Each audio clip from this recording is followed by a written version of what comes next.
إياك نعبد وإياك نستعين۔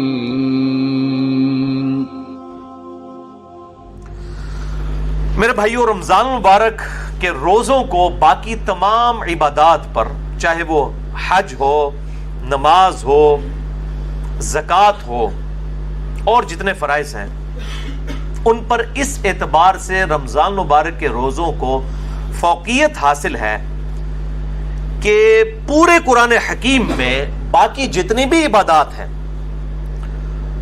ان کی ڈیٹیل سکیٹرڈ فارم میں ہے، بکھری ہوئی حالت میں۔ یعنی اگر میں کہوں کہ حج کے ٹاپک پہ آیات کہاں ہیں، وہ سورۃ البقرہ میں بھی ہیں، سورہ آل عمران میں بھی ہیں، سورۃ الحج کے اندر بھی ہیں۔ نماز کے ٹاپک میں تو کئی ایک صورتوں میں یہ ایشو ڈسکس ہوا ہے، اسی طریقے سے زکوٰۃ بھی سینکڑوں جگہ پہ ڈسکس ہوئی ہے۔ لیکن رمضان المبارک کو یہ فوقیت حاصل ہے کہ رمضان المبارک کا جو ٹاپک ہے پورے قرآن میں صرف ایک ہی جگہ پہ ڈسکس ہوا ہے، پورے قرآن میں، اور وہ سورۃ البقرہ کا رکوع نمبر ہے 23، 6 آیات میں، آیت نمبر 183 سے لے کر 188 تک۔ سورۃ البقرہ آیت نمبر 183 سے 188 تک جو آپ نے قرآن حکیم میں کھول رکھی ہے، اس میں رمضان المبارک کے ٹاپک کو ڈسکس کیا گیا ہے۔ پورے قرآن کے اندر اس ایک مقام کے علاوہ نہ کہیں پہ کسی روزے کا ذکر ہے، نہ رمضان المبارک کے حوالے سے کوئی ڈیٹیلز آئی ہیں، سوائے اس ایک موقع کے۔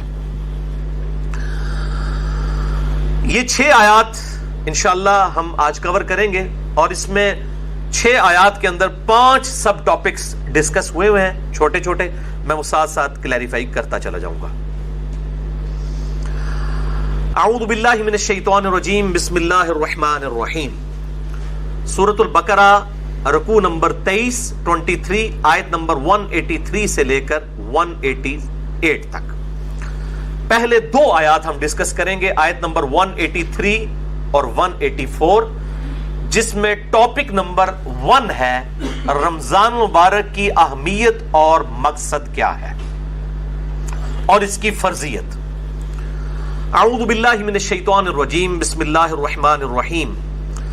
یا ایھا الذین آمنوا کتب علیکم الصیام، اے ایمان والو تم پر روزے فرض کیے گئے ہیں، کما کتب علی الذین من قبلکم، جیسا کہ تم سے جو پہلی امتیں گزری تھی ان پر بھی روزے فرض کیے گئے تھے۔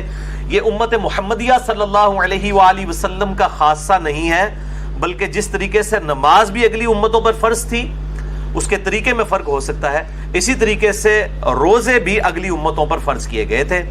اور مقصد کیا تھا؟ لعلکم تتقون، تاکہ تم متقی بن سکو۔ تقوی کا جو روٹ ورڈ ہے عربی میں وہ ہے وقا۔ وقا کہتے ہیں عربی میں بچنے کو، یعنی جس شخص کو یہ یقین ہو کہ کسی ہستی نے میری مرضی کے بغیر مجھے پیدا کیا ہے اور وہ میرے ساتھ کچھ بھی کرنے پر قادر ہے، اس کے خوف کی وجہ سے، اس کے ڈر کی وجہ سے گناہوں سے بچنا اور فرائض پر استقامت اختیار کرنا، یہ ہے تقوی۔ اب وہ گناہ حقوق العباد سے ریلیٹڈ بھی ہو سکتے ہیں اور حقوق اللہ سے ریلیٹڈ بھی ہو سکتے ہیں، اور فرائض بھی حقوق العباد سے ریلیٹڈ بھی ہو سکتے ہیں اور حقوق اللہ سے ریلیٹڈ بھی ہو سکتے ہیں۔ سورۃ الحجرات میں واضح طور پر آیا ان اکرمکم عند اللہ اتقاکم، بے شک تم میں اللہ تعالیٰ کے نزدیک سب سے عزت والا وہ ہے جو زیادہ متقی ہے، اور رمضان کا مقصد بھی تقوی ہے۔ اب مجھے ضمناً حدیث یاد آئی جو بخاری اور مسلم دونوں میں موجود ہے، کتاب النکاح چیپٹر میں یہ پہلی حدیث ہی آپ کو مل جائے گی، صحیح بخاری میں بھی، صحیح مسلم میں بھی اور مشکات میں بھی، نکاح والے چیپٹر میں، کہ آپ صلی اللہ علیہ وآلہ وسلم نے فرمایا، اے نوجوانوں کے گروہ، تم میں سے جو نکاح کی استطاعت رکھتا ہو اسے چاہیے کہ وہ نکاح کرے، یہ چیز اس کے شرمگاہ کی حفاظت میں مدد کرے گی اور نگاہوں کو نیچا رکھنے میں اس کو سپورٹیو ہوگی۔ اور جو نکاح کی استطاعت نہ رکھتا ہو، یعنی فائنینشلی اس کو سپورٹ نہ کر سکتا ہو ازدواجی زندگی کو، تو وہ روزے رکھ کر اپنی شہوت کو ٹھنڈا کرے۔ یعنی روزہ جو ہے یہ تقوی کے حصول کا ایک ذریعہ ہے۔ ایام معدودات، گنتی کے چند دن ہیں، یہ رمضان کا جو مہینہ ہے اور روزے ہیں۔ فمن کان منکم مریضا، بس جو کوئی تم میں مریض ہو، اس میں بھی ایکسیپشن دے دی کہ اگر مریض ہو او علی سفر، یا وہ سفر میں ہو، فعدۃ من ایام اخر، تو وہ اپنی گنتی کو باقی دنوں میں پورا کر سکتا ہے۔ اب وہ سفر چاہے آرام دہ ہو یا غیر آرام دہ ہو، اس سے کوئی سروکار نہیں ہے، سفر میں وہ روزہ چھوڑ سکتا ہے، لیکن باقی دنوں میں گنتی پوری کرنی ہوگی۔ باقی اس کی ڈیٹیلز انشاءاللہ فقہی احکام و مسائل ہم اگلی نشست میں ڈسکس کریں گے۔ وَعَلَى الَّذِينَ يُطِيقُونَهُ فِدْيَةٌ طَعَامُ مِسْكِينٍ، اور وہ لوگ جو بڑی مشکل سے طاقت رکھتے ہیں روزہ رکھنے کی، یعنی بہت بوڑھے ہو چکے ہیں، بیمار ہیں، یا اسی طریقے سے کوئی حاملہ عورت ہے، کوئی دائمی مریض ہے شوگر وغیرہ کا، اس طرح کی جو صورتحال ہو، فدیۃ طعام مسکین، وہ فدیہ دے سکتا ہے مساکین کو۔ فمن تطوع خیرا فہو خیر لہ، اور جو کوئی اس سے بھی زیادہ اللہ کی راہ میں خرچ کرنا چاہے، یعنی ویسے تو ایک روزے کے بدلے ایک مسکین کو ایک وقت کا کھانا ہے، اگر کوئی زیادہ مساکین کو کھلانا چاہتا ہے، جتنا گڑ پاؤ گے اتنا ہی میٹھا ہوئے گا، تو اس کے لیے اتنا ہی بہتر ہے۔ وَأَن تَصُومُوا خَيْرٌ لَكُمْ، اور اگر تم روزہ رکھو تو اسی میں تمہارے لیے بہتری ہے۔ یہ نہ ہو کہ تھوڑی سی بیماری اور بہانہ کر کے کہو جی میں تو فدیہ ہی دے دینا، روزہ رکھنے کی کڑی لوڑ ہے۔ اِن كُنتُمْ تَعْلَمُونَ، اگر تم جانتے ہو، اگر تم جانتے ہو تو روزہ رکھنے میں ہی بہتری ہے۔ یعنی انسان سب سے بڑا خود اپنے اوپر جو ہے وہ گواہ ہے اور مفتی ہے، وہ بہتر سمجھتا ہے کہ مجھے کس طریقے سے چیزوں کو لے کر چلنا ہے۔ جیسے دنیاوی منفعت کے لیے وہ انسان چھوٹی چھوٹی چیزوں کا خیال رکھتا ہے، تو آخرت کے اعتبار سے بھی وہ خیال رکھے۔ اچھا، یہ جو آیت ہے وَعَلَى الَّذِينَ يُطِيقُونَهُ فِدْيَةٌ طَعَامُ مِسْكِينٍ، اس حوالے سے صحیح بخاری میں ایک حدیث ہے انٹرنیشنل نمبر کے مطابق 4505، جس میں ابن عباس کا قول ہے کہ یہ آیت منسوخ نہیں ہے، کیونکہ بعض اصحاب کا موقف ہے۔ صحیح بخاری میں 4507 نمبر حدیث آتی ہے جس میں ابن عمر کا قول ہے کہ یہ آیت منسوخ ہے، یعنی ان کا موقف یہ ہے کہ یہ پہلے آپشن تھی کہ جو شخص مال دے سکتا ہے وہ مال دے لے، اور جو روزہ رکھ سکتا ہے وہ روزہ رکھ لے، یہ دونوں آپشن ہے، یعنی مریض والا چکر نہیں، جو مالدار ہے وہ صرف مال دے دے، چاہے وہ صحت مند بھی ہے تو روزہ رکھنے کی ضرورت نہیں ہے۔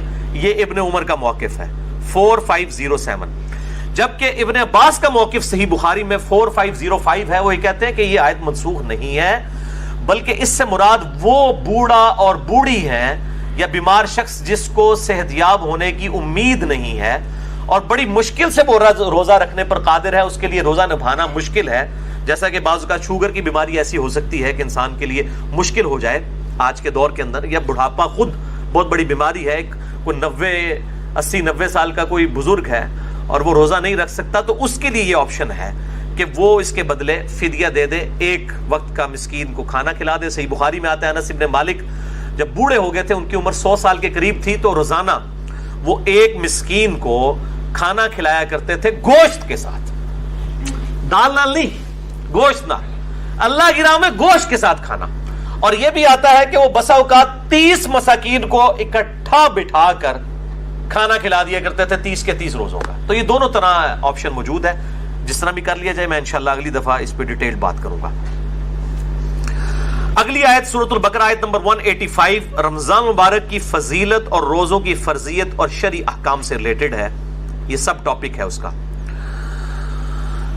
شہر رمضان الذی انزل فیہ القرآن، رمضان کا مہینہ وہ ہے جس میں نازل ہوا قرآن، یعنی یہ رمضان کی فضیلت ہے کہ قرآن اس میں نازل ہوا ہے۔ اور کب نازل ہوا؟ انا انزلناہ فی لیلۃ القدر، جس کے حوالے سے پچھلی دفعہ میری تقریباً کوئی 1 گھنٹہ 20 منٹ کی گفتگو ہے، مسئلہ نمبر نیو 44 شب برات اور شب قدر کے حوالے سے، میں آج اس کی ڈیٹیل میں نہیں جاؤں گا۔ ہدی للناس، جو انسانیت کے لیے ہدایت ہے، وبینات من الہدی، اور اس میں ہدایت کے روشن دلائل موجود ہیں، والفرقان، اور حق اور باطل میں تمیز کرنے والی یہ کتاب ہے۔ یعنی اولڈ ٹیسٹمنٹ، نیو ٹیسٹمنٹ کے بعد یہ اب فائنل ٹیسٹمنٹ ہے، الفرقان، حق اور باطل میں تمیز کرنے والی کتاب۔ یہ قرآن حکیم کے اعتبار سے رمضان کو فضیلت حاصل ہے کہ رمضان المبارک میں اللہ تعالیٰ کی طرف سے آخری پیغام قیامت تک کے لیے انسانیت کے پاس جو آیا وہ اس مہینے میں نازل ہوا۔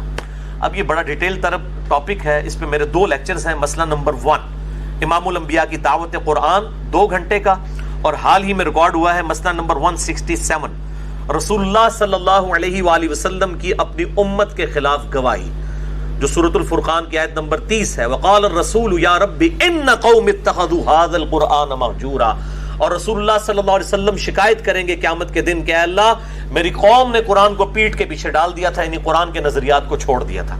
یہ بڑی سخت آیت ہے، اس کے کانٹیکسٹ میں نے تقریباً 2 گھنٹے کی گفتگو کی تھی، مسئلہ نمبر 167، جسے شوق ہو تو وہ دیکھے۔ فمن شہد منکم الشہر فلیصم، تو جو کوئی بھی تم میں رمضان کا مہینہ پائے تو اسے چاہیے کہ وہ رمضان کے روزے رکھے۔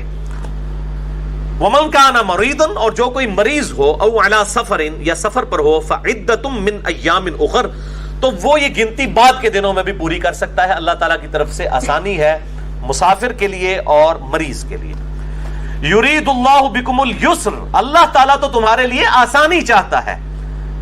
ولا یرید بکم العسر، اور اللہ تعالیٰ تمہارے لیے مشکل نہیں چاہتا۔ لیکن مولوی آپ کے لیے مشکل چاہتا ہے، کبھی آپ کے لیے آسانی نہیں چاہے گا۔ اور عجیب طرح کی وہ لاجک سے، وہ نہیں جی اس زمانے جتے سفر ہوندے سن جناب، وہ گھوڑیاں ہوتے تھے، اونٹ ہوتے، بڑے مشکل سفر سن، آج کل تو ٹرین میں سفر ہے اور ہوائی جہاز میں، آج کل روزہ نہیں چھوڑنا چاہیے۔ بھئی یہ قیامت تک کے لیے حکم باقی ہے، اللہ تعالیٰ نے آسانی دی ہے، چاہے ٹرین میں بھی سفر ہو، جہاز میں بھی، میں نے سارے سفر کیے ہوئے ہیں، سفر بہرحال سفر ہوتا ہے، بڑا مشکل ہوتا ہے سفر، تو اللہ تعالیٰ کی طرف سے دی ہوئی آسانی کو چھیننے کی کوشش نہ کرے۔ بخاری اور مسلم دونوں میں حدیث ہے، لوگوں کو آسانیاں بتاؤ، خوشخبریاں دو، ان کو متنفر نہ کرو دین سے۔ وَلِتُكْمِلُوا الْعِدَّةَ، اور اللہ تو چاہتا ہے کہ بس تم گنتی پوری کر لو، یعنی یہ جو 30 یا 29 مہینے میں جو 29 یا 30 روزے ہیں، یہ گنتی پوری کر لو، اور ظاہر ہے 29 سے کم نہیں ہوں گے، 30 سے زیادہ نہیں ہوں گے۔ ایک شخص اب رمضان المبارک سعودیہ سے رکھ کے آیا اور یہاں پر 30 روزے ہو جاتے ہیں، وہاں ایک دن پہلے روزہ ہے، اب اس کے یہاں پہنچتے یہاں 29واں ہے اور اس کا 30واں ہے، تو اب وہ 31واں روزہ نہیں رکھے گا۔ 31واں جو اس کا روزہ ہے، یہاں کا 30واں جو پاکستان کا بن رہا ہوگا، اس دن وہ روزہ نہیں رکھے گا، لیکن عید بھی نہیں کرے گا، عید مسلمانوں کے ساتھ ہی کرے گا، باقی مسلمانوں کے ساتھ، تو روزہ وہ چھوڑ دے گا، کیونکہ گنتی پوری کرنی ہے۔ اور چاند کا مہینہ بخاری اور مسلم میں آتا ہے، یا تو 30 دن کا ہوتا ہے یا 29 کا۔ وَلِتُكَبِّرُوا اللَّهَ عَلَى مَا هَدَاكُمْ، تاکہ تم تکبیر بلند کرو اس بات پر کہ اللہ نے تمہیں ہدایت دی، وَلَعَلَّكُمْ تَشْكُرُونَ، اور تاکہ تم اللہ تعالیٰ کا شکر ادا کرو۔ اور یہ دونوں کام ہم کرتے ہیں عید الفطر کے دن۔ روزوں کی جب گنتی پوری ہوتی ہے تو عید الفطر کے دن ہم تکبیرات نہیں بلند کرتے، اللہ اکبر، لا الہ الا اللہ واللہ اکبر، اللہ اکبر وللہ الحمد۔ ادھر بھی آیا نا کہ تم اس کی تکبیر بیان کرو اور شکر ادا کرو، حمد بھی کرتے ہیں ہم اس کا، تکبیر بھی بلند کرتے ہیں، اور یہ تکبیرات اہل سنت اور اہل تشیع کے درمیان کامن ہے، مسلمانوں کا اجماع ہے ان تکبیرات کے اوپر۔ عید الفطر کے موقع پر آہستہ آواز میں پڑھی جائیں گی، اور عید الاضحیٰ یعنی بڑی عید، قربانی کی عید کے موقع پر بلند آواز سے۔ اب اگلی جو آیت ہے سورۃ البقرہ آیت نمبر 186، وہ تیسرا ٹاپک ہے رمضان المبارک کی روحانی منزل کا حصول۔ یہ بہت کریٹیکل آیت ہے، اس آیت پہ کم از کم میں 5 گھنٹے بول سکتا ہوں۔ فی البدی وَإِذَا سَأَلَكَ عِبَادِي عَنِّي فَإِنِّي قَرِيبٌ، اے میرے محبوب صلی اللہ علیہ وآلہ وسلم، جب میرے بندے آپ سے میرے متعلق سوال کرتے ہیں تو فرماؤ میں تمہارے بالکل قریب ہوں۔ اجیب دعوت الداعی اذا دعان، ہر پکارنے والے کی پکار کو سنتا ہوں جب وہ مجھے پکارتا ہے، لیکن شرط کیا ہے؟ فَلْيَسْتَجِيبُوا لِي وَلْيُؤْمِنُوا بِي لَعَلَّهُمْ يَرْشُدُونَ، لیکن لوگوں کو بھی چاہیے کہ وہ میرا حکم مانے اور مجھ پر ایمان لائیں جیسا کہ ایمان لانے کا حق ہے، تاکہ وہ ہدایت پا جائیں، رشد و ہدایت پا جائیں۔ یعنی یہ ون وے ٹریفک نہیں ہے، گاڈ کو رسپانس کریں گے پھر آگے سے رسپانس ملے گا۔ والذین جاہدوا فینا لنہدینہم سبلنا، جو لوگ ہماری راہ میں کوشش کریں گے ہم ان کے لیے اپنی راہیں کھولیں گے۔ یہ نہیں ہے کہ انسان جو ہے وہ کوشش کوئی نہ کرے اور پھر کہے کہ اللہ تعالیٰ میرے ساتھ وہ والا معاملہ فرمائے، نہیں۔ جب میرے بندے آپ سے میرے متعلق سوال کریں فرما دیجئے میں تمہارے بالکل قریب ہوں، ہر پکارنے والے کی پکار کو سنتا ہوں جب وہ مجھے پکارے، لیکن لوگوں کو بھی چاہیے کہ میرا حکم مانے اور مجھ پر ایمان لائیں جیسا کہ ایمان لانے کا حق ہے۔ اب یہ بڑی امپورٹنٹ آیت ہے، اس کو میں نے ڈکلیئر کیا ہے انسانیت کا میگنا کارٹا۔ 13ویں صدی عیسوی کے اندر اور بعد میں پھر 17ویں صدی عیسوی کے اندر ریوائز کیا گیا۔ میگنا کارٹا ایک آئینی چارٹر تھا جو کنگڈم تھی انگلستان کی، اس کی طرف سے کہ بادشاہ پر عوام کے کیا حقوق ہیں، اور اس میں یہ تھا کہ ہر شخص کا یہ حق ہے کہ وہ بادشاہ وقت کا دروازہ کھٹکھٹا سکتا ہے. اسے کہا جاتا تھا میگنا کارٹا. انسانیت کا میگنا کارٹا یہ ہے کہ اللہ تعالیٰ فرماتا ہے کہ ہر شخص مجھ سے رابطہ کر سکتا ہے. جب میرے بندے میرے متعلق اے محبوب صلی اللہ علیہ وآلہ وسلم آپ سے سوال کریں تو آپ فرمائیے میں تمہارے بالکل قریب ہوں.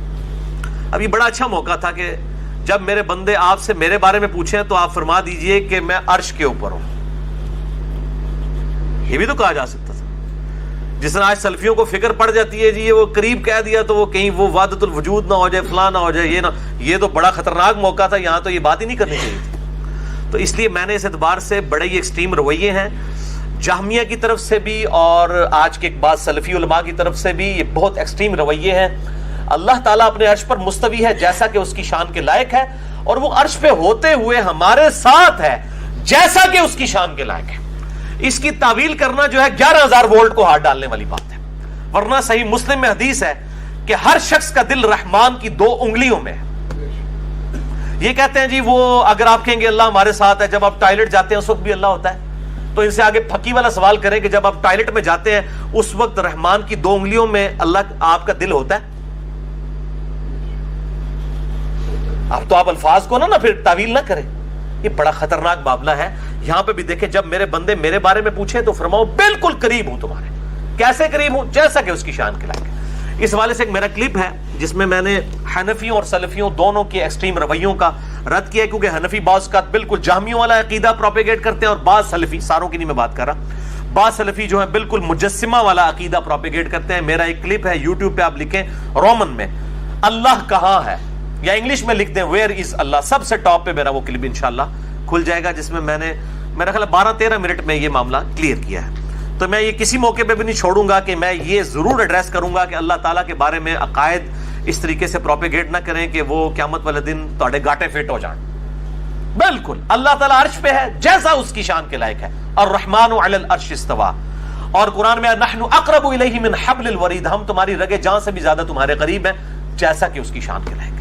تم 3 نہیں ہوتے، چوتھا وہ تمہارے ساتھ ہوتا ہے. تم 5 نہیں ہوتے، چھٹا وہ تمہارے ساتھ ہوتا ہے.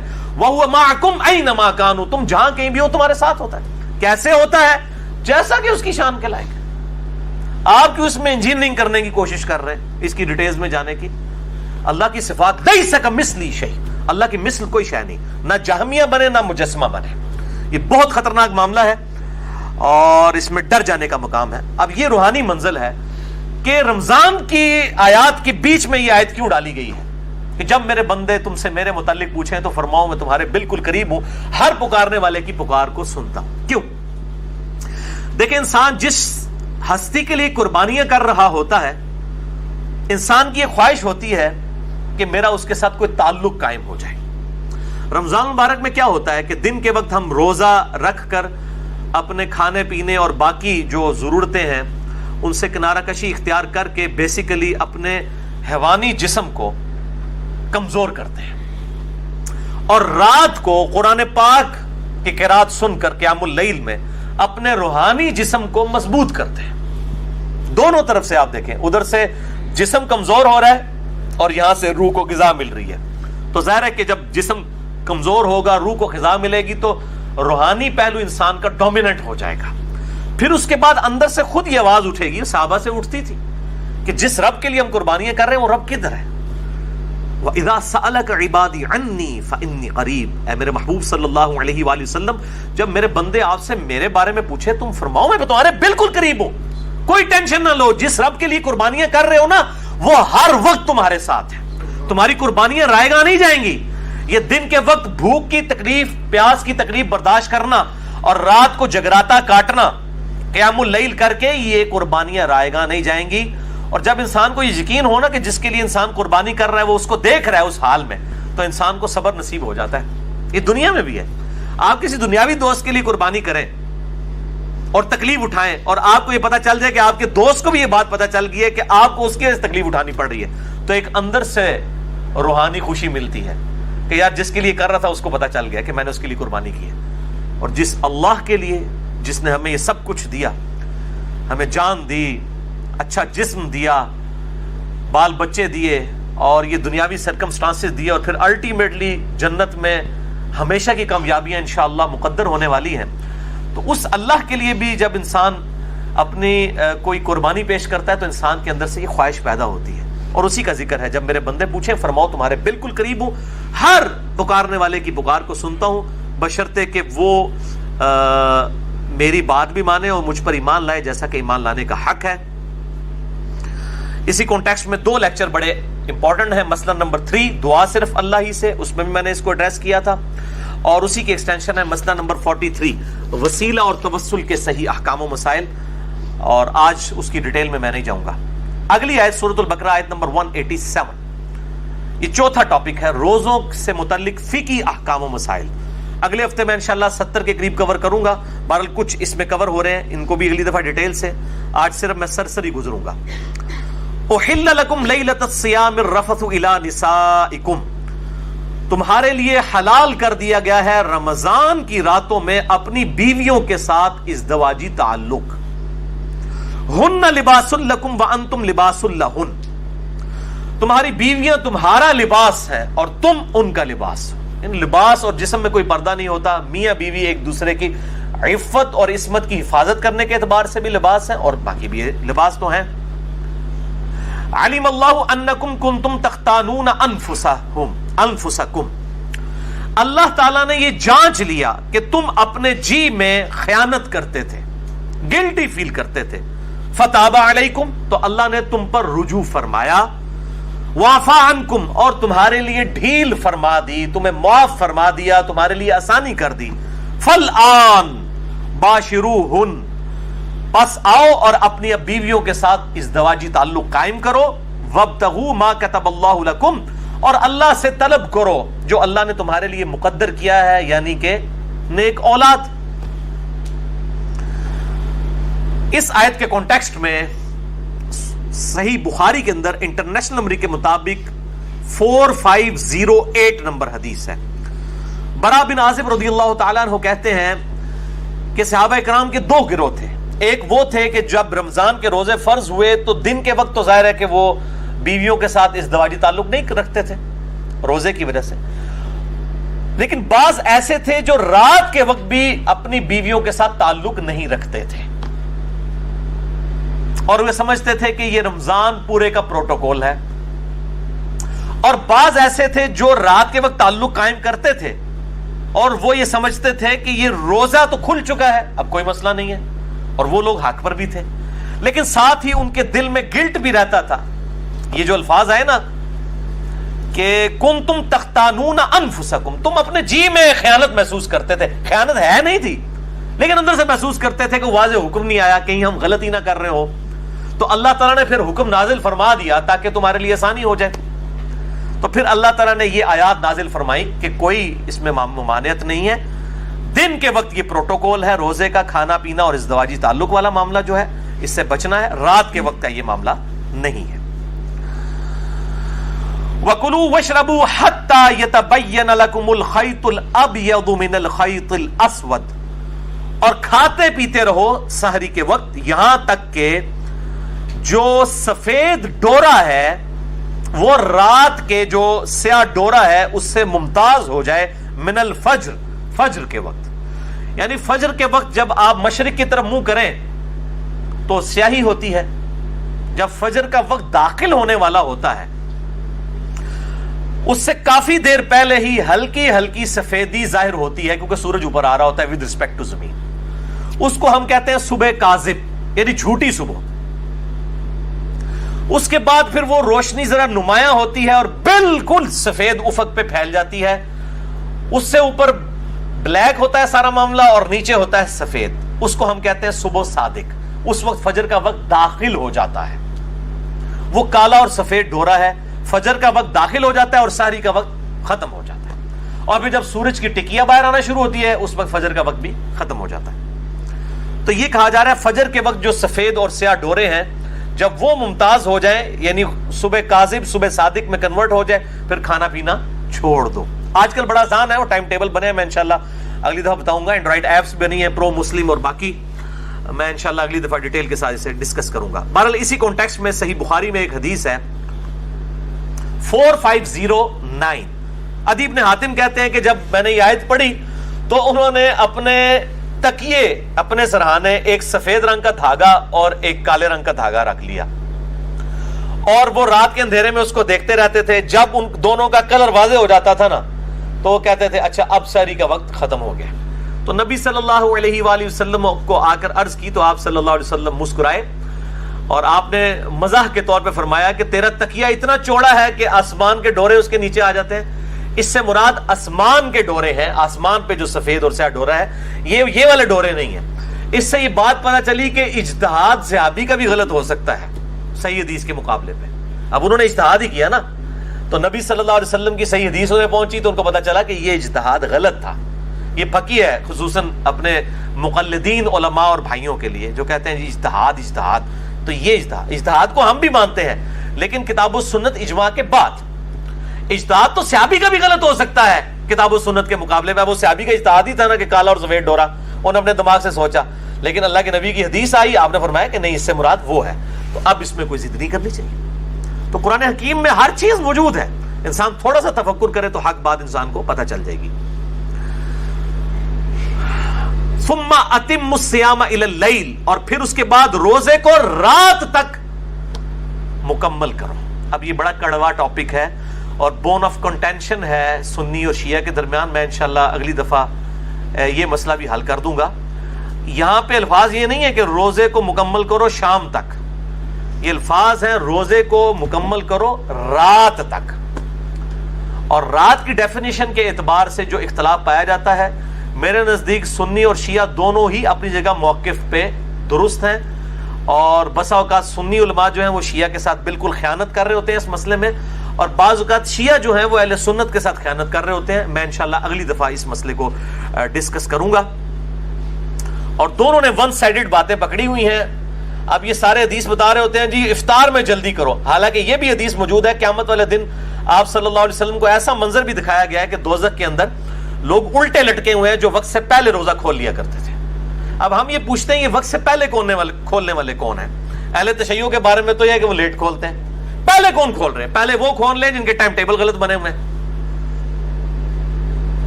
ان کو شرم بھی نہیں آتی، ہر سال لوگوں کے روزے ہیں وہ جی افطار میں جلدی کریں. افطار میں جلدی کا یہ مطلب تو نہیں کہ آپ روزہ ابھی گروپ پورا بھی نہیں ہوا اور آپ کے بزرگ بابے غلط ٹائم ٹیبل بنا گئے ہوئے ہیں، آپ ان کے مطابق چلیں.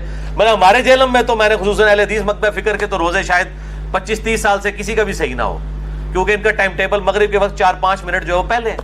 اور کئی بار بالکل آپ بلند مقام پہ چڑھے تو آپ کو روشنی نظر بھی آئے گی. ان کو بتایا کہ بھی آپ دارالاسلام پبلیکیشن خود اہل حدیث کا ادارہ ہے، ان کا آپ ٹائم ٹیبل دیکھ لیں، اس میں 4-5 منٹ کا آپ کا فرق ہے. تو یہ انشاءاللہ میں اگلی دفعہ اس کو ڈسکس کروں گا، چھوڑوں گا نہیں، کیونکہ اللہ تعالیٰ نے جڑی شے مسلط کر دیتی ہے وہ تو پھر مسلط ہوئے گی انشاءاللہ تعالی. وَلَا تُبَاشِرُوهُنَّ وَأَنْتُمْ عَاكِفُونَ فِي الْمَسَاجِدِ، اور عورتوں کے ساتھ ازدواجی تعلق مت قائم کرو جب تم مسجدوں میں اعتکاف کیے ہوئے ہو. اس سے یہ بات پتہ چلی کہ عورت بھی مسجد میں اعتکاف کر سکتی ہے، لیکن میں نے پچھلی دفعہ بتایا تھا جب حالات فیوریبل ہوں. آج کے جو حالات ہیں اس کے اندر بہتر یہ ہے کہ عورت گھروں میں ہی اعتکاف کرے. اس کی وجہ یہ ہے کہ آج کل یہ سیلفی فون اور یہ باقی جو بیماریاں ہیں اس کی وجہ سے کچھ ہو جائے گا، اللہ یہ کہ جہاں پہ آپ کو کنفرم ہو کہ اس طرح کی کوئی بےہودگی نہیں ہے تو وہاں پر سیکیورٹی بھی ہو ہر اعتبار سے. تو جب تم مسجدوں میں اعتکاف کرو تو پھر مسجد میں اعتکاف کرنے والا اپنی بیوی کے ساتھ ازدواجی تعلق قائم نہیں کر سکتا اگر اس کی بیوی نے بھی ساتھ اعتکاف کیا ہوا ہے. تلک حدود اللہ، یہ اللہ کی حدیں ہیں. فلا تقربوها، اور ان حدوں کے قریب بھی مت پھٹکنا. کذالک یبین اللہ آیاتہ للناس لعلہم یتقون، اور اس طریقے سے اللہ تعالیٰ اپنی آیات کھول کھول کر بیان فرماتا ہے تاکہ تم متقی بن جاؤ. وہی بات لعلکم تتقون، متقی بنانے کے لیے یہ کھول کھول کر. مطلب کیا ہے کہ کوئی شخص یہ نہ کہ آپ یہ اتنی نٹی گٹیز ڈسکس کی جا رہی ہیں اور میاں بیوی کا ریلیشن شپ ڈسکس ہو رہا ہے، یہ کتنی کوئی بے حیائی پہ مبنی نعوذ باللہ کوئی باتیں ہیں. تو اللہ تعالیٰ ہمارے ہم آیات کھول کھول کر بیان کر رہے ہیں. اللہ کا مقصد وہ یہ نہیں ہے کہ وہ کسی کے اوپر زبردستی کوئی چیز امپلیمنٹ کرنا ہے، بلکہ احکامات کو کھول کر بیان کرنا ہے. اس میں کوئی بے حیائی والا معاملہ نہیں ہے. اب آخری آیت اسی کانٹیکسٹ میں سورۃ البقرہ کی آیت نمبر 188 جس میں 5واں ٹاپک ہے روزوں سے تقوی کے حصول کا لٹمس ٹیسٹ. ہاں جی، یہ آ رہی ہوں کوڑیاں گلا. کس کے روزے قبول ہیں اور کون روزے کا مقصد حاصل کرے گا؟ تقوی والا. بڑا خطرناک لٹمس ٹیسٹ آیا چیک کرنے کے لیے. ٹیسٹر. وَلَا تَأْكُلُوا أَمْوَالَكُمْ بَيْنَكُمْ بِالْبَاطِلِ، مت ہڑپ کرو آپس میں ایک دوسرے کا مال حرام طریقے سے. اب رمضان کا مہینہ آ رہا ہے، چیزیں مہنگی کر دی ہیں، ملاوٹ کرنی شروع کر دی ہے، اور وہ سمجھ رہے ہیں رمضان کا مہینہ تو ہم برکتیں لوٹ رہے ہیں، لعنتیں لوٹ رہے ہیں. مت ہڑپ کرو آپس میں ایک دوسرے کا مال حرام طریقے سے. وَتُدْلُوا بِهَا إِلَى الْحُكَّامِ، اور اس مال کو رشوت کا ذریعہ نہ بناؤ حکمرانوں تک پہنچنے کے لیے. کیوں؟ لِتَأْكُلُوا فَرِيقًا مِّنْ أَمْوَالِ النَّاسِ بِالْإِثْمِ، کہ ایک فریق دوسرے فریق کا مال کھا لے گناہ کے ساتھ. یعنی رشوت دے کے کسی کے پلاٹ پہ قبضہ کر لیا، کسی کے جائیداد ہتھیار لی رشوت کے ذریعے، اور وہ گناہ اس کو پتہ بھی ہے کہ گناہ کا کام وہ کر رہا ہے. وَأَنْتُمْ تَعْلَمُونَ، جبکہ تم جانتے تو ہو. لوگ بڑے بولے بن کے مجھے بھی فون کر کے پوچھ رہے ہوتے ہیں، علی بھائی یہ جائز ہے ناجائز؟ میں پہلے پوچھ رہا ہوں تہاڈا کیا خیال ہے، جائز ہے ناجائز ہے؟ نہیں جی لگتا تو ناجائز ہی ہے. تو میں نے کو پوچھ رہا ہوں، اللہ تعالیٰ بھی کہہ رہا ہے وَأَنْتُمْ تَعْلَمُونَ، جبکہ تم یہ جانتے بھی ہو کہ غلط کام کر رہے ہو. یہ دل کا جو مفتی ہے نا، بہت بڑا مفتی ہے، میں اس پہ بھی حدیث بھی ایک بتاتا ہوں دل کے مفتی کے اوپر، صحیح مسلم کی حدیث اسی کانٹیکسٹ میں. تو یہ رمضان میں جو چور بازاری کی ہوتی ہے اور چیزوں کو مہنگا کرتے ہیں، یہ ان کے لیے ہے کہ رمضان سے وہی برکت حاصل کرے گا جو حرام خوری نہ کرنے والا ہو. تو رزق حلال از دا لٹمس ٹیسٹ آف ایمان. ایمان کا لٹمس ٹیسٹ ایک یہ بھی ہے کہ رزق حلال ہے یا حرام ہے. اگر رزق حرام ہے تو کوئی تقوی نہیں ہے، کوئی روزے نہیں ہے. یہ کہتے ہیں پتہ نہیں قبول ہوئے، نہیں پتہ لگ گیا جناب تو ہڑے تو کنفرم نہیں ہوئے جڑے اس طرح کے کام کرتے ہیں. تو میں ان کو پھر بتاتا ہوں کنفرم نہیں ہوئے تو قبول. قرآن اس لکھے حرام خوری کرنے والوں کا کہاں پہ روزہ قبول ہے؟ کسی کو دھوکہ دینے والے کا، کسی کے ساتھ زیادتی کرنے والے کا. اور ایک طرف سے مال ہڑپ کر کے لوگوں کی افطاریاں کروا رہے ہوتے ہیں، ٹھیک ہے جی، وہ سمجھتے ہیں ہم بڑا کوئی نیکی کا کام کر رہے ہیں. حرام کا مال کھا کر، حرام مال کیوں اللہ تعالیٰ کنڈیم فرما رہا ہے؟ کیونکہ یہ حقوق العباد کا مسئلہ ہے.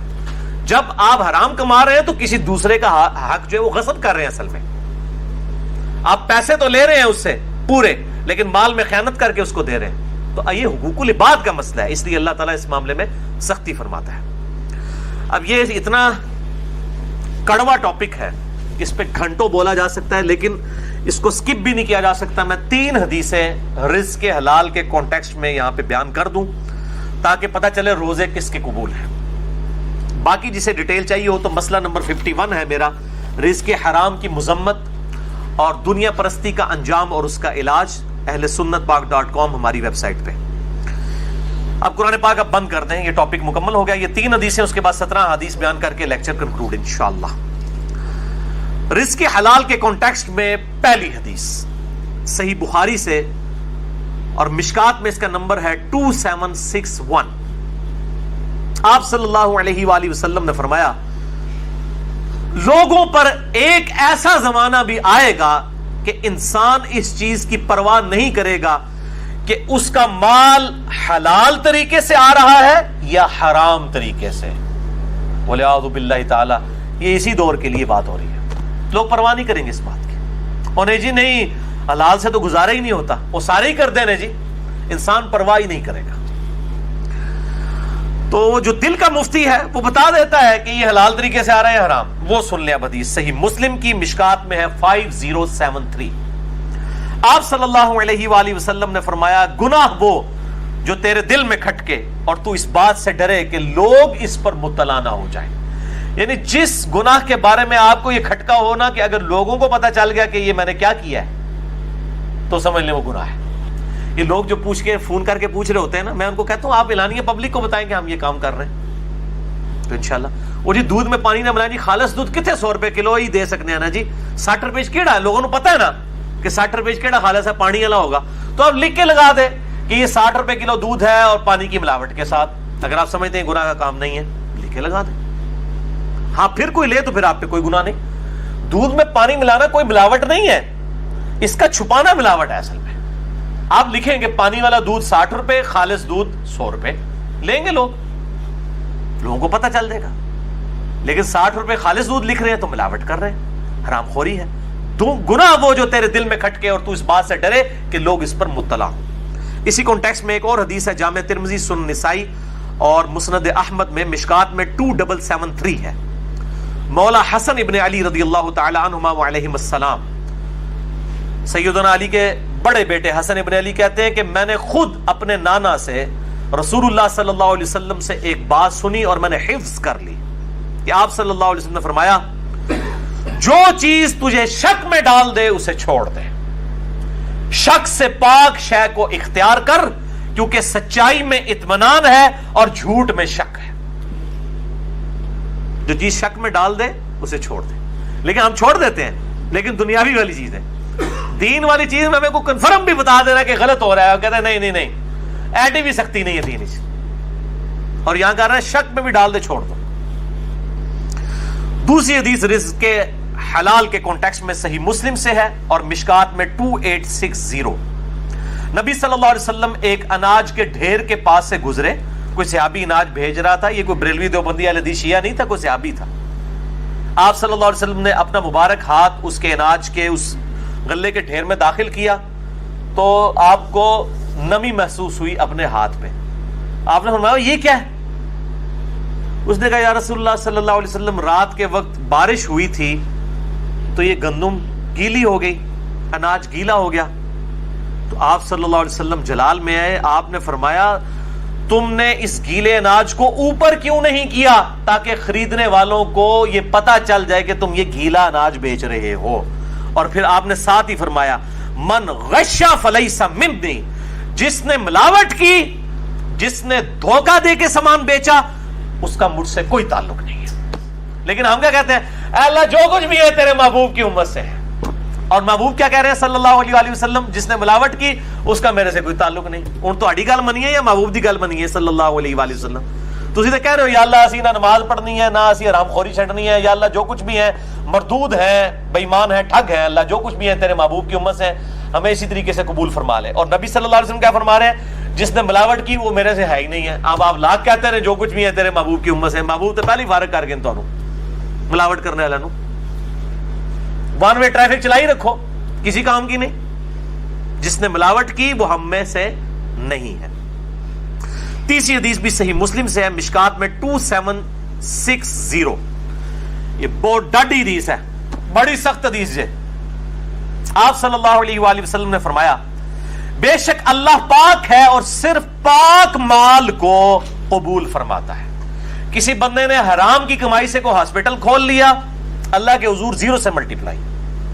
اللہ تعالیٰ نہیں دیکھنا مریضوں کا علاج ہو رہا ہے، یہ تو دنیا کا مسئلہ ہے. اللہ تعالیٰ کو کیا پرواہ ہے کسی کی؟ اللہ تعالیٰ کا تو موقف یہ ہے حلال مال قبول کروں گا. ایک بندے کی گانے کی کمائی ہے اور وہ اس سے ہاسپٹل بنا دیتا اور سمجھتا ہے میں بڑا نیکی کا کام کر رہا ہوں.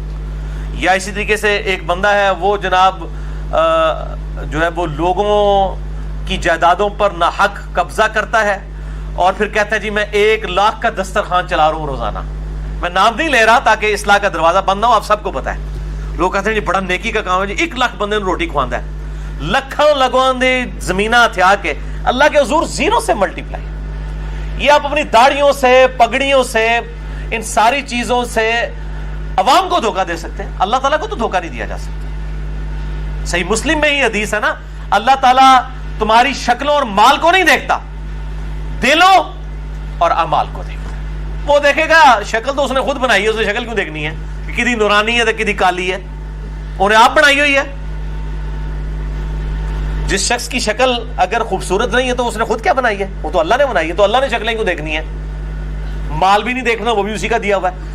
دلوں اور اعمال کو دیکھنا ہے کہ اس نے حرام سے کمایا ہے یا حلال سے، اور اس کی نیت کیا ہے، اللہ کی راہ میں خرچ کر کے جو ہے وہ لوگوں سے داد وصول کرنا ہے یا اللہ کے حضور اپنا اخلاص اور اجر پکا کرنا ہے. یہ اللہ نے یہ دیکھنا ہے.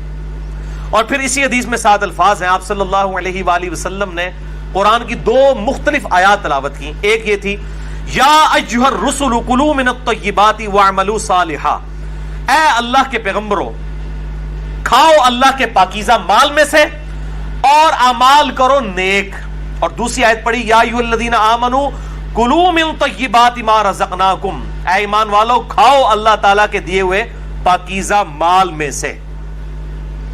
پھر آپ صلی اللہ علیہ وسلم نے اسی صحیح مسلم کی حدیث کے الفاظ ہیں، آپ نے فرمایا کہ ایک شخص دور دراز کا سفر کر کے آتا ہے، پرانگدہ بال ہے، جسم مٹی سے آلود ہے، ایسی حالت ہے کہ عام آدمی کو بھی اس کی حالت دیکھ کر ترس آ جائے، اور پھر وہ ہاتھ لمبا کر کے دعا کرتا ہے یا رب یا رب، لیکن وہ اس حال میں اللہ کو پکار رہا ہے کہ اس کا کھانا حلال کے مال سے نہیں ہے، حرام کے مال سے ہے، اس کا پینا حرام کے مال سے ہے، اس کا لباس حرام کے مال سے ہے، اس کا جسم حرام کے مال سے پرورش چڑھا ہے۔ اللہ تعالیٰ ایسے کی دعا کیوں کر قبول کرے گا کہ جس کا کھانا پینا اور لباس اور اس کی پرورش حرام کے مال سے ہوئی ہے۔ آپ صلی اللہ علیہ وسلم کے الفاظ ہیں، اللہ تعالیٰ اس کی دعا کیوں کر قبول کرے گا، اس کا پکارنا کیوں کر قبول کرے گا؟ بولے اعوذ باللہ تعالی۔ تو میں پھر وہی جملہ ریپیٹ کروں گا، رزق حلال از دا لٹمس ٹیسٹ آف ایمان، اور یہی لٹمس ٹیسٹ ہے کہ کسی کے روزے قبول ہوئے یا نہیں قبول ہوئے۔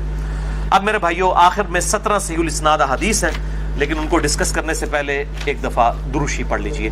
اللہم صلی علی محمد وعلی آل محمد کما صلیت علی ابراہیم وعلی آل ابراہیم انک حمید مجید۔ اللہم بارک علی محمد وعلی آل محمد کما بارکت علی ابراہیم وعلی آل ابراہیم انک حمید مجید۔ اب میرے بھائیوں، آخر میں 17 صحیح الاسناد احادیث، اور یہ 17 کا عدد میں نے لیا ہے دن رات میں فرض نماز کی رکعتوں کی تعداد 17 ہے، جس پہ اہل سنت اور اہل تشیع کا اجماع ہے، پوری دنیا کے مسلمانوں کا۔ فجر کے 2 فرض، ظہر کے 4، عصر کے 4، مغرب کے 3 اور عشاء کے 4، یہ کل 17 رکھتے ہیں۔ اور یہ 17 احادیث پرٹیکولرلی رمضان المبارک کی اہمیت، فضیلت، فرضیت اور روحانیت سے ریلیٹڈ ہے، اور یہ الل ٹپ ایٹ رینڈم نہیں ہے، میں نے ایک انٹلیکچوئل ترتیب سے ان کو جمع کیا ہے، اور انشاءاللہ میں تمام احادیث کے انٹرنیشنل نمبر بتاؤں گا، لیکن پرائمری بک سے نہیں بلکہ سیکنڈری بک سے، جو مشکات المصابیح ہے، جس کو میں نے ڈکلیئر کیا ہے مشکات المصابیح از دا انسائکلوپیڈیا آف حدیث۔ اہل سنت کی مین سٹریم کی 13 کتابوں کا یہ سمجھ لیں خلاصہ ہے، 3 جلدوں میں، شیخ زبیر لیزئی رحمہ اللہ تعالیٰ کی تحکیم اور تخریج کے ساتھ اہل سنت پاک.com پہ آپ کو 18 MB کی 3 فائلز مل جائیں گی، ڈاؤن لوڈ کریں۔ میں اکثر اس کی ترغیب دلاتا ہوں، الحمدللہ بخاری، مسلم، ابو داؤد، ترمذی، نسائی، ابن ماجہ، الموطا امام مالک، مسند احمد، سنن الکبریٰ، البیہقی، المستدرک للحاکم اور باقی کتابوں سے یہ نوٹس ہیں۔ اہل سنت کی کتابوں کا نچوڑ 6294 احادیث، 6294 احادیث کا مجموعہ ہے، اور اس میں احادیث کی ریپیٹیشن نہیں ہے۔ اس کے نمبرز میں انشاءاللہ انٹرنیشنل بتاؤں گا، اور اس کے فٹ نوٹ پہ آپ کو پرائمری بکس کے نمبرز بھی مل جائیں گے، اور اس کے ساتھ حکم لگا ہوا بھی مل جائے گا انشاءاللہ تعالی۔ باقی اسی مشکات کے تعارف پہ میرا ڈیٹیل لیکچر ہے، مسئلہ نمبر 111B، مشکات المصابیح کا مکمل تعارف۔ جسے شوق ہو تو اہل سنت پاک.com پہ اسے دیکھیں۔ پہلی حدیث صحیح بخاری اور صحیح مسلم کی متفق علیہ حدیث ہے، مشکات میں اس کا نمبر ہے 4۔ آپ صلی اللہ علیہ وآلہ وسلم نے فرمایا، اسلام کی بنیاد 5 چیزوں پر ہے۔ کتنی چیزوں پر؟ 5۔ نمبر 1، اس بات کی گواہی دو کہ اللہ کے سوا کوئی معبود نہیں، وہ اکیلا ہے، اور محمد صلی اللہ علیہ وآلہ وسلم اس کے بندے اور اس کے رسول ہیں۔ نمبر 2، نماز قائم کرنا۔ نمبر 3، زکوٰۃ دینا۔ نمبر 4، اللہ کی راہ میں استطاعت ہو تو حج کرنا۔ اور نمبر 5، رمضان کے روزے رکھنا۔ یعنی روزہ رکھنا اسلام کی بنیادوں میں سے ایک بنیاد ہے۔ جو روزے چھوڑ دیتا ہے تو وہ آپ سمجھ لیں ایک ایسی بنیاد کو ہٹا رہا ہے کہ اس کی ایمان کی اور اسلام کی عمارت دھڑام سے نیچے گر پڑے گی۔ یہ وہ عمارت نہیں ہے کہ جس میں 5 میں سے ایک ستون ہٹا لے تو 4 اتنے کھلوتی رہے گی نا بھائی جی، جی 4 دے اتنے چلنے والی گڈی ہے، وہ بھی ایک ٹائر لال ہو نا تو گڈی چل نہیں سکتی۔ تو یہ 5 والی ہے، اس میں سے ایک بھی آپ اگر سکپ کریں گے تو آپ کے اسلام کی عمارت نیچے گر پڑے گی۔ دوسری حدیث بھی بخاری اور مسلم کی متفق علیہ حدیث ہے، مشکات میں 1956 ہے۔ آپ صلی اللہ علیہ وآلہ وسلم نے فرمایا، جب رمضان المبارک کا مہینہ آتا ہے تو آسمان کے دروازے کھول دیے جاتے ہیں۔ دوسرے طریق میں آیا ہے جنت کے دروازے کھول دیے جاتے ہیں۔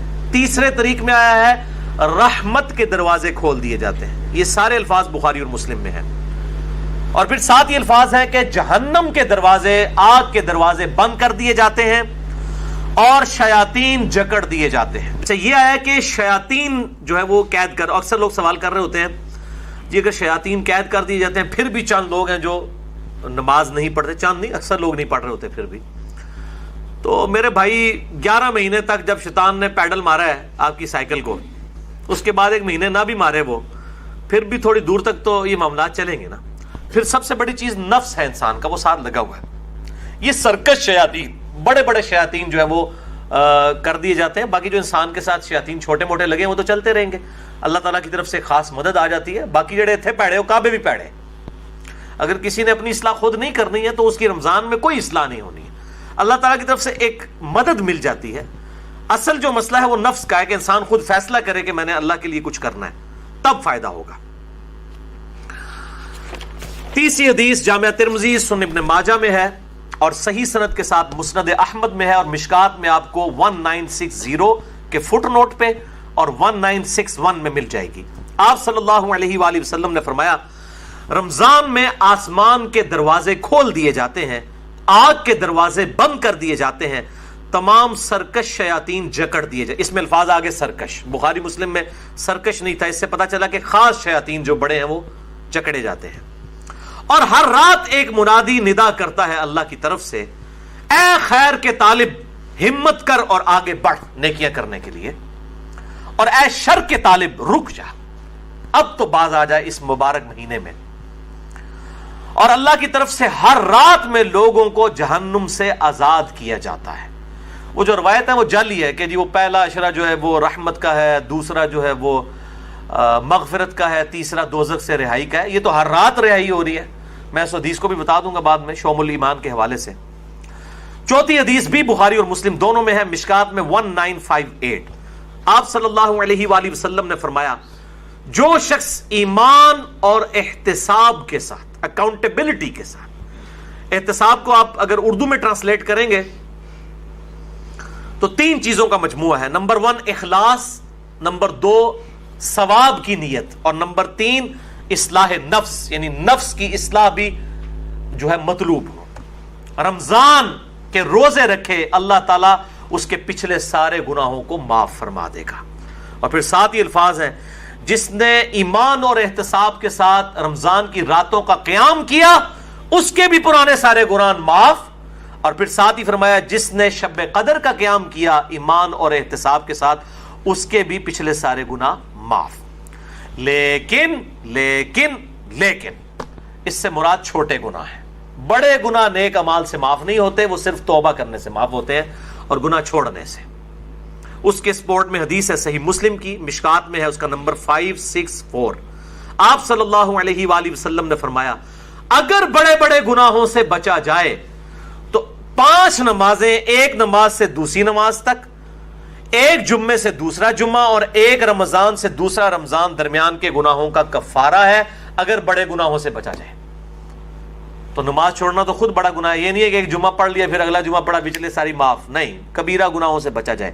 صحیح مسلم میں حدیث ہے، مشکات میں 569 اس کا نمبر ہے کہ بندے کے کفر اور اسلام کے درمیان فرق نماز ہے. تو نماز چھوڑنے سے تو بڑا کوئی گناہ نہیں ہے. تو ایک نماز سے دوسرا نماز کے درمیان گناہوں کا کفارہ بھی تب بنے گا جب دوسری نماز پڑھی جائے گی. 5ویں حدیث بھی بخاری اور مسلم کی متفقن علیہ حدیث ہے، مشکات میں 1959. آپ صلی اللہ علیہ وسلم نے فرمایا رمضان مبارک میں ہر نیک عمل 10 سے 700 گنا تک بڑھا دیا جاتا ہے. اس لیے ہم کوشش کرتے ہیں کہ زکوٰۃ رمضان کے مہینے میں دیں تاکہ زیادہ ثواب ملے. اور پھر زکوٰۃ ہوتی بھی لیونر ایئرز کے اعتبار سے، وہ سولر ایئرز کے اعتبار سے نہیں دینی ہوتی ہے، چاند کے مہینوں کے اعتبار سے دینی ہوتی ہے. تو وہ آسان ہو جاتا ہے حساب رکھنا. ویسے آپ ایک رمضان میں نکال لیں اور پھر پورا سال دیتے رہیں، یا اگلے سال کی بھی پیشگی نکالی جا سکتی ہے. زکوٰۃ پہ میں نے ڈیٹیل سے لیکچر مسئلہ نمبر 95A اور B دے دیا، جسے شوق ہو تو وہ دیکھیں. اور ساتھ ہی الفاظ ہیں بخاری و مسلم کے، اللہ تعالیٰ فرماتا ہے بے شک روزہ خاص میرے لیے ہے اور میں ہی اس کی جزا دوں گا. باقی نیکیوں کا تو پتہ چل جاتا ہے، روزہ انسان اور اس کے رب کے درمیان ایک راز ہے. اگر کسی شخص نے خود نہیں بتایا تو وہ چھپ کر کھا پی لے تو پتہ نہیں چلے گا. تو اللہ تعالیٰ ہمارا یہ میرے اور میرے بندے کے درمیان چونکہ خاص عبادت ہے, خاص میرے لیے ہے, میں اس کی جزا دوں گا. اور پھر 7 الفاظ ہیں, میرا بندہ اپنی خواہش اور کھانے کو میری وجہ سے ترک کرتا ہے. روزہ دار کے لیے 2 خوشیاں ہیں, پہلی خوشی افطار کے وقت اور دوسری خوشی اس وقت جب وہ اپنے رب سے ملاقات کرے گا انشاءاللہ. اور پھر 7 ہی الفاظ ہیں, روزہ دار کی منہ کی بو اللہ تعالیٰ کو کستوری کی خوشبو سے بھی بڑھ کر عزیز ہے. پھر 7 ہی الفاظ ہیں, روزہ ڈھال ہے, یعنی ایک ڈھال ہے گناہوں سے بچنے کی. جب تمہارا روزہ ہو تو فحش گوئی اور گناہوں سے اجتناب کرو. اگر روزے کی حالت میں کوئی تم سے جھگڑا کرے تو اس سے کہہ دو کہ میں روزے کی حالت میں ہوں. اللہ تو ڈر, میرا بھی روزہ ہے تیرا بھی روزہ ہے یار, جان چھٹ. یعنی بجائے یہ کہ ترکی بترکی جواب دیا جائے, لڑائی کی جائے روزے کی حالت میں. ویسے روزے کی حالت میں انسان کی حالت بھی ایسی ہوتی ہے کہ انسان کہتا ہے یار کو نیڑے نہ ہی لگے, متھے نہ ہی لگے. خصوصاً عصر سے مغرب کا جو وقت ہے اس وقت بڑا مشکل ہوتا ہے, انسان کو گفتگو کرنے کو بھی دل نہیں کرتا, اسی لیے تقویٰ بھی حاصل ہوتا ہے, شہوت بھی ٹھنڈی ہوتی ہے, ہر چیز ٹھنڈی ہو جاتی ہے. ظاہر ہے جب انسان روزہ رکھتا ہے تو روزہ ڈھال ہے. جب تمہارا روزہ ہو تو فحش گوئی مت کرو, گناہوں سے بچو, اور جب کوئی جھگڑا کرنے لگے اس سے کہہ دو کہ میرا روزہ ہے. 6 حدیث سنن نسائی اور مسند احمد میں ہے, مشکات میں 1962. آپ صلی اللہ علیہ وآلہ وسلم نے فرمایا, تمہارے پاس رمضان مبارک کا مہینہ آیا ہے, اللہ نے اس کے روزے تم پر فرض کیے ہیں. اس میں آسمان کے دروازے یعنی جنت کے دروازے کھول دیے جاتے ہیں, جہنم کے دروازے بند کر دیے جاتے ہیں. جنت کے 8 دروازے ہیں اور دوزخ کے 7, اور سرکش شیاطین جکڑ دیے جاتے ہیں. اس ماہ میں ایک رات ایسی ہے جو 1000 مہینوں سے افضل ہے, جو ہم پچھلی دفعہ مسئلہ نمبر نیو 44 میں ڈسکس کر چکے. جو شخص اس کی خیر اور بھلائی سے محروم ہو گیا واقعی ہر بھلائی سے محروم ہو گیا. اور میں نے شب قدر کو پانے کا آسان طریقہ بتایا تھا, وہ جسے شوق ہو تو وہ لیکچر دیکھ سکتا ہے. اچھا, اسی کانٹیکسٹ میں ایک مشہور حدیث ہے جو اکثر ڈاکٹر اسرار صاحب بھی بیان کرتے تھے, لیکن وہ سخت ضعیف روایت ہے. اس میں کافی الفاظ تو باقی احادیث بخاری مسلم میں اور اس میں بھی موجود ہیں, لیکن کچھ الفاظ جو ہے اس کے ضعیف ہیں. وہ شعب الایمان امام بیہقی کی کتاب سے ہے اور مشکات میں 1965 نمبر ہے کہ آپ صلی اللہ علیہ وسلم نے شعبان کی آخری رات میں صحابہ سے خطاب کیا کہ اب رمضان کا مہینہ شروع ہونے والا ہے اور یہ برکتیں ہیں. وہ ساری وہی ہیں جو ہم ڈسکس کر چکے. اس کے اینڈ پہ آتا ہے کہ اس کا پہلا عشرہ, پہلے 10 دن رحمت کے ہیں, دوسرے 10 دن جو ہیں وہ مغفرت کے ہیں, اور تیسرے 10 دن جو ہیں وہ دوزخ سے چھٹکارے کے ہیں. اور پھر لوگوں نے اس کے اوپر خود سے وہ دعائیں بھی ڈیوائز کر لی ہوئی ہیں. بالکل جعلی روایت ہے یہ. اور اس کے ایک طریق کے اندر علی بن زید مشہور ضعیف راوی ہے, اور دوسرے طریق میں سلیمان راوی جو ہے وہ منکر الحدیث ہے. منکر الحدیث وہ راوی ہے جس کی حدیثیں ترک کر دی جائیں, یہ شدید ترین جرح ہوتی ہے. اسی طریقے سے یہ اکثر رمضان سے پہلے بھی وہ یہ میسج چل رہا ہوتا ہے کہ جی جس نے رمضان کے چاند دیکھنے کی خوشخبری, تو یہ وہ سب جعلی جھوٹی روایتیں ہیں. اور اس طرح کی روایتیں بالکل آگے بیان نہ کیا کریں, ان کی کوئی اصلیت نہیں ہے, اللہ سے ڈر جائیں.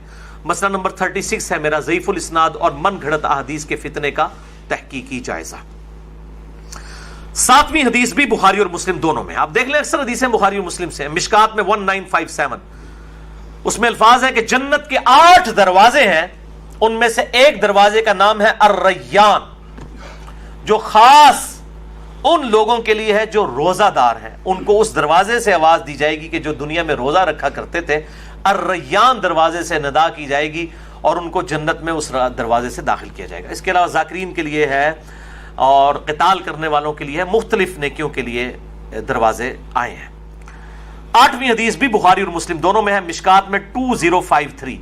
آپ صلی اللہ علیہ وآلہ وسلم نے فرمایا, جو شخص اللہ کی راہ میں, یعنی اس راہ میں مراد جہاد اور قتال, اللہ کی راہ میں نکلنا, نیکی کے اعمال کرنا اور قتال کے لیے سب کچھ اس میں شامل ہے, فی سبیل اللہ کے الفاظ ہیں, اس حالت میں بھی روزہ رکھے تو اللہ تعالیٰ اس کے اور دوزخ کے درمیان 70 سال کی دوری ڈال دے گا, جو اللہ کی راہ میں روزہ رکھے.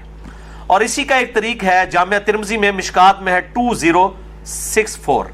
پچھلا بخاری اور مسلم کا تھا, مشکات میں 2053 تھا, یہ مشکات میں 2064 ہے کہ جو شخص اللہ کی راہ میں نکل کر روزہ رکھے, اللہ تعالیٰ اس کے اور جہنم کے درمیان زمین و آسمان کے فاصلے کے برابر دوری قائم کر دے گا. یہ بات سمجھانے کے لیے.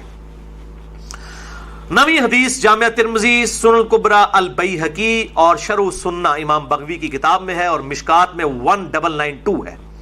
آپ صلی اللہ علیہ وسلم نے فرمایا جو شخص کسی روزہ دار کا روزہ افطار کروائے یا کسی مجاہد کی تیاری کروا دے اس کو بھی اس کی مثل ثواب ملے گا۔ اور یہ کرنا چاہیے، آپ سامنے بیٹھے ہوں، آپ اپنے حصے کی کھجور کسی اور کو دیں، جیسا مسجد میں ہوتا ہے لوگ اپنے گھر سے کھجوریں لے آتے ہیں، آپ اپنے حصے کی کھجور کسی اور کو دیں، اس کے حصے کی خود لیں تو ڈبل ڈبل روزے کا ثواب کمائیں۔ چوپڑیاں نالے دھو دو تو روزہ کھلوانے والے کے ثواب میں اس کو بھی وہ ثواب ملے گا اور جس نے رکھا ہے اس کے ثواب میں کمی بھی نہیں ہوگی۔ 10ویں حدیث جامعہ ترمذی اور سنن ابن ماجہ سے ہے اور مشکات میں 2249 ہے۔ آپ صلی اللہ علیہ وآلہ وسلم نے فرمایا 3 آدمیوں کی دعا ضرور قبول ہوتی ہے۔ نمبر 1 روزہ دار جب افطار کے وقت دعا کرتا ہے، نمبر 2 عادل بادشاہ، اور نمبر 3 مظلوم کی دعا۔ اب وہ دعا کی قبولیت کس فارم میں ہوگی یہ بڑی ڈیٹیلز ہیں، مثلا نمبر 82 میرا ریکارڈڈ ہے، جسے شوق ہو تو وہ دیکھ سکتا ہے۔ 11ویں حدیث یہ واحد ہے جو مشکات میں نہیں ہے، سنن ابن ماجہ میں ہے 1753۔ جو پچھلی تھی وہ سنن ابن ماجہ میں 1752 ہے، جو مشکات میں 2249 ہے، یہ مشکات میں نہیں لیکن سنن ابن ماجہ میں اس سے اگلی حدیث ہے 1753 کہ آپ صلی اللہ علیہ وآلہ وسلم نے فرمایا افطار کے وقت کی گئی دعا رد نہیں کی جاتی۔ اس میں الفاظ تھے کہ دعا قبول ہوتی ہے، اس میں الفاظ ہیں رد نہیں کی جاتی۔ اور اس حدیث میں ساتھ ہی الفاظ ہیں کہ عبداللہ ابن عمر ابن عاص رضی اللہ تعالیٰ عنہ کے بارے میں عبداللہ ابن ابی ملیکہ تابعی کہتے ہیں کہ جب بھی وہ روزہ کھولا کرتے تھے یہ حدیث بیان کیا کرتے تھے کہ روزے دار کی افطار کے وقت دعا رد نہیں جاتی، اور پھر ساتھ دعا کیا کرتے تھے اللہم انی اسألک برحمتک، اے اللہ میں تجھ سے تیری رحمت کا سوال کرتا ہوں، التی وسعت کل شیء ان تغفر لی، کل شیء ان تغفر لی، وہ رحمت جو کہ ہر چیز کا احاطہ کیے ہوئے ہے کہ اے اللہ تو میری مغفرت فرما دے۔ تو کوئی بھی دعا کی جا سکتی ہے، رب اجعلنی کی جا سکتی ہے، ربنا آتنا فی الدنیا کی جا سکتی ہے، کوئی بھی دعا آپ اس وقت کر سکتے ہیں۔ اور ایک مسنون دعا ہے، سحری کی تو کوئی دعا ثابت نہیں ہے، یہ جعلی دعا پبلک کی، کل کے روزے کی نیت کرتا ہوں، اس دن کے روزے کی نہیں، اگلے کل کے روزے کی، وہ تو کسی کتاب میں نہیں لکھی ہوئی ہے، خود سے جعلی دعا بنائی ہوئی ہے۔ البتہ افطار کی ایک صحیح دعا ہے، سنن ابی داؤد میں مشکات میں 1993 ہے، ذهب الظمأ وابتلت العروق وثبت الاجر انشاءاللہ، ذهب الظمأ وابتلت العروق وثبت الاجر انشاءاللہ، یعنی پیاس چلی گئی، رگیں تر ہو گئیں اور اللہ کے حضور ہمارا اجر پکا ہو گیا، یہ اس کا ترجمہ ہے۔ لیکن یہ روزہ کھولنے کے بعد، پانی پینے کے بعد یہ دعا مانگی جائے گی، پہلے نہیں۔ پہلے آپ صبح شام کے اذکار کریں، سب سے بہتر ٹائم شام کے اذکار کا مغرب سے جسٹ پہلے ہے، کیونکہ شام کا وقت وہ ہوتا ہے، مغرب کے بعد تو رات شروع ہو جاتی ہے نا، سب سے بہترین وقت وہ ہے۔ اور جو دعائیں ہیں سنت وہ پڑھیں، قرآنی دعائیں پڑھ سکتے ہیں۔ البتہ ایک مشہور جو پبلک میں دعا ہے وہ بالکل مردود روایت ہے، مرسل ہے، منقطع روایت ہے، وہ تابعی سے ہے، اور تابعی صحیح مسلم کے مقدمے میں آیا ہے کہ تابعی جب نبی صلی اللہ علیہ وسلم سے بیان کرے گا اور صحابی کا ذکر نہیں کرے گا وہ منقطع ہوگی، مرسل ضعیف روایت ہوگی۔ مشکات میں 1994 ہے، سنن ابی داؤد کے کانٹیکسٹ میں معاذ بن زہرہ تابعی سے ہے، یہ روایت پھر ضعیف ہوگی۔ اللہم سمت وعلی رزقک افطرت، یہ بھی ویسے انہوں نے داخل کیتا ہے، اللہم انی لک سمت وبک آمنت، او کون ہر شاید جعلی چیزیں بھی جعلی چیزیں شامل کی تھی، حالانکہ جو جعلی ہے وہ بھی ہے اتنی، اللہم لک سمت وعلی رزقک افطرت، یہ بھی روایت جعلی ہے۔ اور اصل دعا وہی ہے، ذهب الظمأ وابتلت العروق وثبت الاجر انشاءاللہ۔ تو اس کے علاوہ جو دعائیں ہیں سنت وہ آپ کر سکتے ہیں، اور بیسٹ دعا وہی ہے جو بخاری اور مسلم میں آئی، ربنا آتنا فی الدنیا حسنہ وفی الآخرۃ حسنۃ وقنا عذاب النار۔ شام کے اذکار بھی کریں جو بلو کارڈ پہ ہم نے لکھے ہوئے ہیں۔ 12ویں حدیث صحیح مسلم سے ہے، اور یہ حدیث بخاری کو چھوڑ کے باقی اہل سنت کی 5 کتابوں میں موجود ہے، صحیح مسلم، ترمذی، ابو داؤد، نسائی، ابن ماجہ میں، مشکات میں ہے 2047۔ اور یہ چونکہ رمضان سے کمپلیمنٹری ٹاپک ہے اس لیے میں حدیث بیان کر رہا ہوں کہ آپ صلی اللہ علیہ وآلہ وسلم نے فرمایا جس نے رمضان کے روزے رکھے اس کے بعد اس نے شوال کے 6 روزے رکھ لیے، وہ گویا اس طرح ہے کہ اس نے پورے سال کے روزے ہی رکھ لیے، ہمیشہ کے روزے رکھے۔ اور اس میں کوئی ضروری نہیں ہے کہ آپ نے ایک روزہ فوراً رکھنا ہے، بعد میں سکیٹرڈ فارم میں رکھ لیں، یا فوراً ہی 6 روزے رکھنے ہیں، پورے شوال میں جس وقت آپ کا دل کرے آپ شوال کے مہینہ ختم ہونے سے پہلے پہلے وہ روزے رکھ لیں، 6 کی گنتی پوری کرنی ہے۔ بہتر یہ ساتھ ہی رکھ لیں کیونکہ ایک روٹین بنی ہوتی ہے، عید کے فوراً بعد شروع کریں تو رکھنے بھی آسان ہو جاتے ہیں، گیپ آ جائے پھر مسئلہ بن جاتا ہے، لیکن رکھ سکتے ہیں، کوئی اس میں ایشو نہیں ہے۔ اور پرانے جو فقہ حنفی کے بزرگ تھے وہ تو ان کو بدعت کہا کرتے تھے اور ان روزوں کو نہیں مانتے تھے۔ آج کے فقہ حنفی کے لوگ بھی ان روزوں کو مانتے ہیں اور انہوں نے یہ اپنے بزرگوں کا مسئلہ چھوڑ دیا ہے۔ تو ہم کہتے ہیں باقی مسئلوں میں بھی جو آپ کے بزرگ غلط ہیں اس سے بھی آپ بیک فوٹ پہ جائیں۔ اور میں جب حنفی تھا، بریلوی تھا، اس وقت بھی میں یہ 6 روزے، میں تو الحمدللہ اپنی بالکل ینگ ایج سے 1994 FSC لیول سے ابھی تک میں مسلسل یہ روزے رکھتا چلا آ رہا ہوں۔ یہ میں کو مشہوری کے لیے بتا رہا ہوں کہ اس وقت بھی مطلب یہ چیز اسٹیبلش یہ سب کے ہاں ہے، لیکن بعض جو غالی قسم کے حنفی ہیں جس طرح مفتی زرولی ہے، اس نے تو باقاعدہ اس کے خلاف کتاب پوری لکھ دی ہے۔ اس نے کہا میرا بابا صحیح ہے، یہ 6 کتاب 5 کتابیں غلط کہہ رہی ہیں۔ وہ کہہ رہا ہے میں اس روایت کو نہیں مانتا جو ہمارے بزرگوں کے خلاف ہے۔ اس نے شوال کے 6 روزوں کے خلاف کتاب لکھی ہے، اندازہ کریں۔ وہ جو ہر ایک جو عالم دین کے اوپر کامنٹس دیتا ہے، مفتی زرولی کراچی کا۔ تو میں اس لیے بتا رہا ہوں کہ یہ 5 کتابوں میں ہے، مسلم، ابو داؤد، ترمذی، نسائی، ابن ماجہ میں، مشکات میں 2047 ہے۔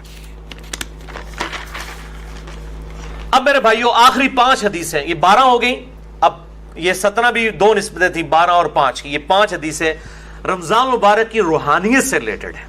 13ویں حدیث صحیح بخاری سے، مشکات میں 1999۔ آپ صلی اللہ علیہ وسلم نے فرمایا، یہ بڑی سخت الفاظ ہیں اور یہی اصل میں حاصل ہیں یہ 5 حدیثیں، جو شخص روزے کی حالت میں بھی جھوٹ بولنا اور برے اعمال کرنا نہ چھوڑے تو اللہ تعالیٰ کو اس کے بھوکا اور پیاسا رہنے کی کوئی پرواہ نہیں ہے۔ یعنی وہ سمجھ رہا ہے میں بھوکا اور پیاسا ہوں، جھوٹ بھی بول رہا ہے، امانت میں خیانت بھی کر رہا ہے، گناہ بھی اسی طریقے سے کر رہا ہے، اور روزہ ٹھنڈا کرنے کے لیے بیہودہ فلمیں بھی دیکھ رہا ہے، اور جناب فجر کی سحری کرنے کے بعد نماز پڑھ کے آ کے جوئے کے اوپر کرکٹ کھیل رہا ہے روزہ ٹھنڈا کرنے واسطے، تو اللہ تعالیٰ کو کیا پرواہ ہے؟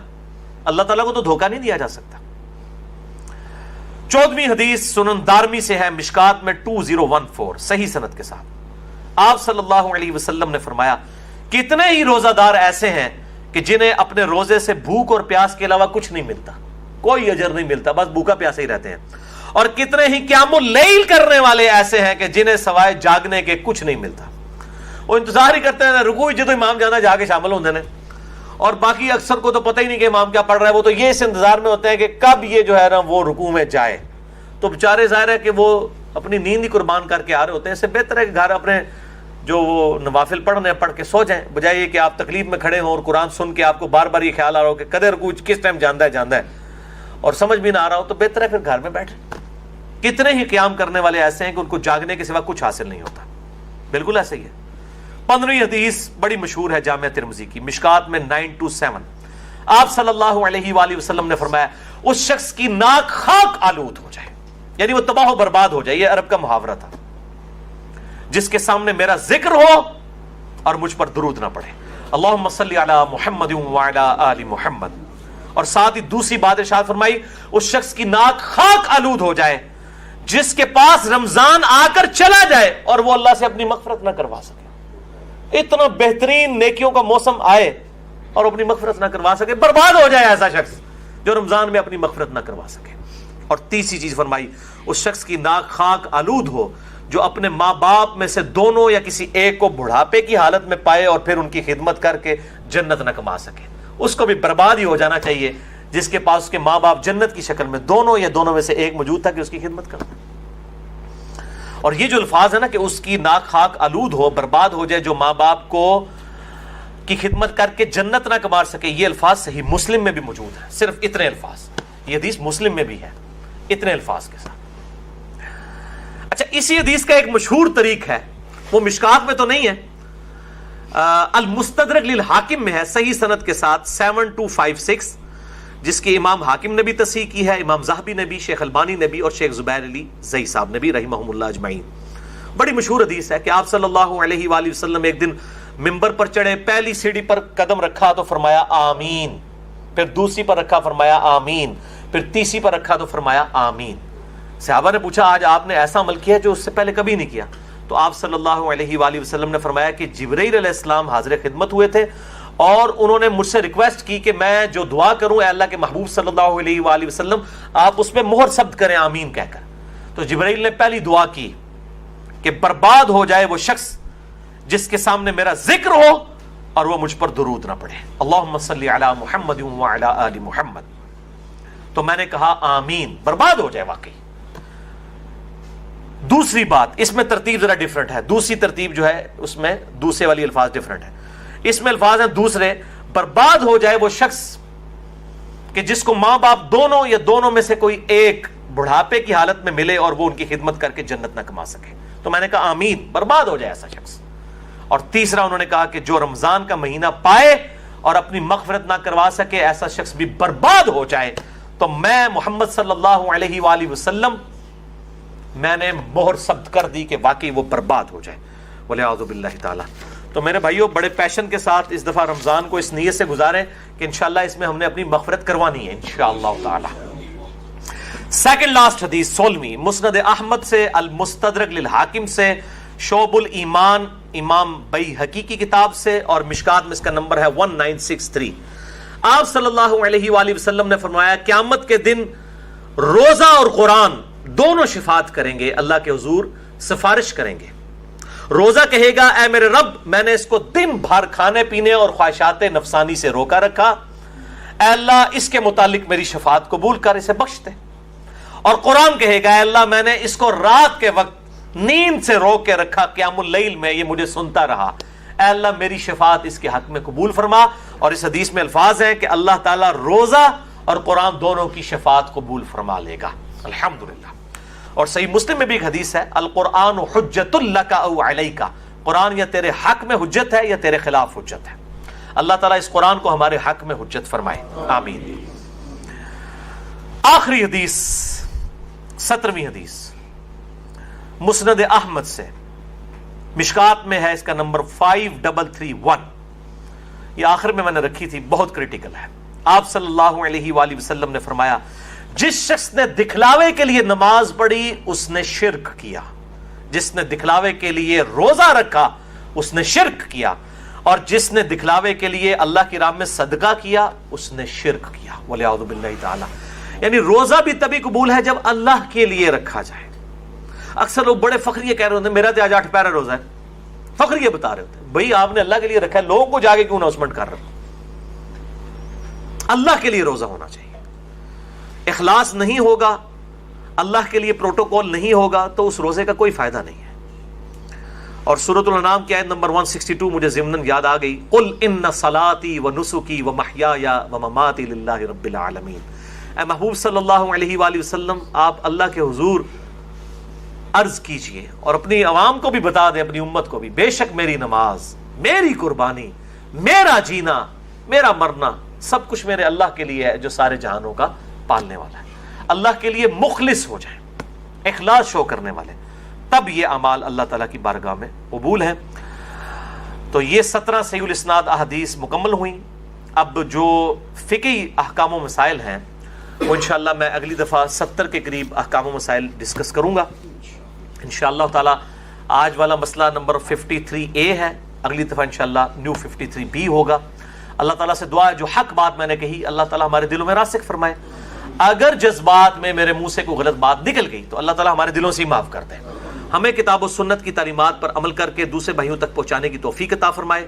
سبحانک اللہم و بحمدک اشہد ان لا الہ الا انت استغفرک و اتوب الیک وما علینا الا البلاغ المبین. جزاکم اللہ خیرا.